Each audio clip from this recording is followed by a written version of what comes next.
Robert Oppenheimer was a key figure in the making of the atomic bomb during World War II, and a key figure in shaping early American nuclear policy after the war as well.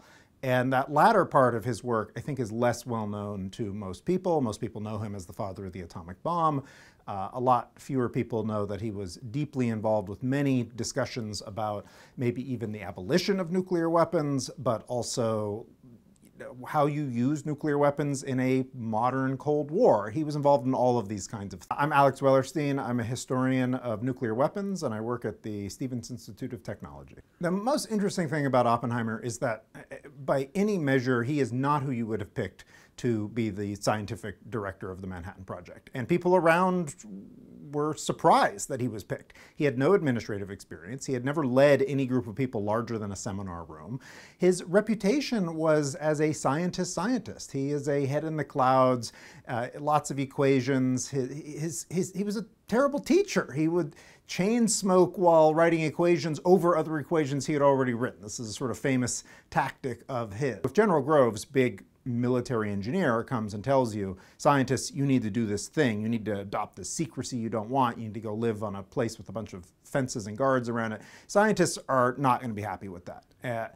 If Oppenheimer tells you to do that, you recognize a kindred spirit and you say, well, if Oppie thinks that this is what needs to be done, it's what needs to be done. And so that's sort of the interesting tension with Oppenheimer. He is in some ways not the obvious pick, but in retrospect, he was a very good pick. He served that role extremely well, both scientifically and sort of organizationally. The first thing that Oppenheimer does is he gets together some of the top theorists at a conference in Berkeley, and they sit around and they sort of plot out what is the problem to be solved in designing a nuclear weapon, in sort of making this thing happen. And that's what it starts off as being. But the role expands dramatically because it turns out to be much harder to make nuclear weapons than they thought. They went into the Manhattan Project thinking it would be difficult, but sort of modestly achievable, and ended up being, by some measures, maybe 5 times harder than they expected. Oppenheimer and his wife had, by all accounts, a pretty complicated relationship. They got married because she was pregnant, she was married to somebody else, and I mean, there's this whole complicated thing that was going on.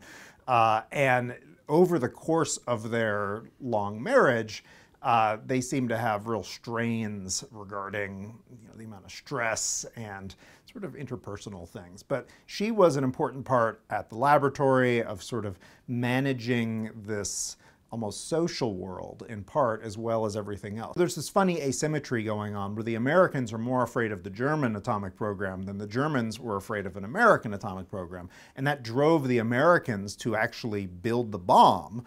And the Germans decided to spend their money and time and scientists on other things like rockets. In the end, it's easy to see that the Americans, I mean, they were capable of building the bomb, and the Germans were wrong in assuming that they couldn't. It's not clear the Germans even could have built a bomb in the time scales and pressures they had. He was afraid that if the first bombs were not sufficiently spectacular, that you would end up in a world with nuclear arms races, and then the next war would be fatal for civilization. So for him, it was important that the first bombing be really awful so that the world gets its act together and realizes we can't continue down this path, the same path that led to World War I and World War II. World War III is not going to be tenable. So that was his goal from all of this.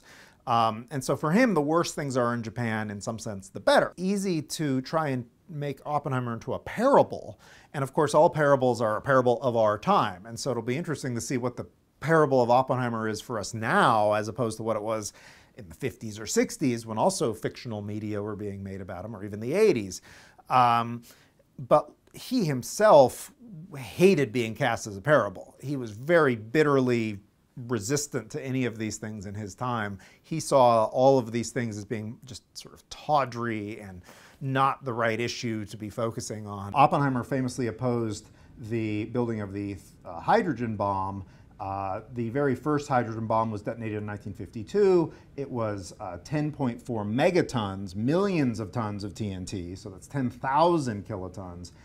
If we detonate that in the same location, you can see the contrast pretty dramatically. The fireball itself encompasses lower Manhattan and parts of Queens and Brooklyn. If we then enable the downwind radioactivity, the nuclear fallout, you can see as we zoom out, this would be going wherever the wind is blowing, that this affects a vast area with radioactive contamination. If you were in these darker areas within the next hours after the blast and did not properly evacuate or take shelter, you could be exposed to enough radiation to kill you or give you serious long-term injury.